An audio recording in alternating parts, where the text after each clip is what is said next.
দিনেই ভরে গেছে 11টি দান বাক্স। বাবরি মসজিদ নির্মাণের ডাকে সাড়া দিয়ে কোটি টাকার দান সহযোগিতা আসছে মুর্শিদাবাদে। টাকা গণনার জন্য বসানো হয়েছে মেশিন। এছাড়া অনলাইনেও এসেছে প্রায় 1 কোটি টাকা। এখন পর্যন্ত বাবরি মসজিদের জন্য তাহলে মোট কত কোটি টাকা উঠল? সংখ্যাটি শুনলে আপনি নিজেও চমকে যাবেন। পশ্চিমবঙ্গের মুর্শিদাবাদে রাজনীতিবিদ হুমায়ুন কবিরের প্রস্তাবিত বাবরি মসজিদের জন্য অনুদানে এক অভাবনীয় ঢল নেমে গেছে। ভিত্তিপ্রস্তর স্থাপনের দিন সভাস্থলে রাখা স্টিলের তৈরি 11টি বিশাল দান বাক্স মাত্র 2 দিনেই কানায় কানায় পূর্ণ হয়ে গেছে।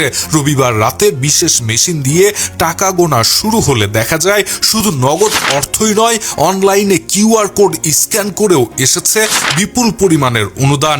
এখন পর্যন্ত মোট 4টি বাক্স এবং অনলাইন মিলিয়ে টাকার পরিমাণ গিয়ে দাঁড়িয়েছে প্রায় 1,30,00,000 রুপিতে।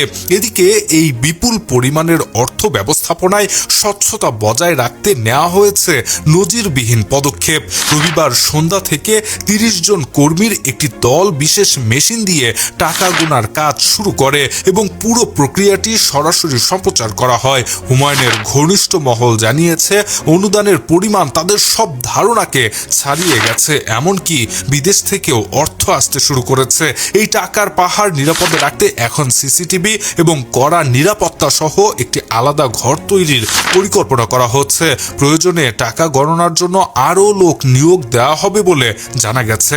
এদিকে জানা গেছে এই গণজোয়ারের পেছনে রয়েছে তীব্র এক রাজনৈতিক সংঘাত। বাবরি মসজিদের ভিত্তিপ্রস্তর স্থাপনের ঘোষণার পরই তৃণমূল কংগ্রেসের হুমায়ুন কবিরের সাথে দূরত্ব তৈরি করে এবং অবশেষে তাকে দল থেকে বরখাস্ত করে তৃণমূল কংগ্রেস। কিন্তু তাতেও দমে যাননি এই বহিষ্কৃত নেতা। ক্ষুব্ধ হুমায়ুন সভাস্থল থেকে বেরিয়ে ঘোষণা দিয়েছেন তিনি 22শে ডিসেম্বর নতুন দল গঠন করবেন এবং আসন্ন নির্বাচনে রাজ্যে 135টি আসনে প্রার্থী দেবেন। তিনি হুঙ্কার দিয়ে বলেছেন, বেলডাঙ্গায় মসজিদ আমি বানিয়েই ছাড়ব।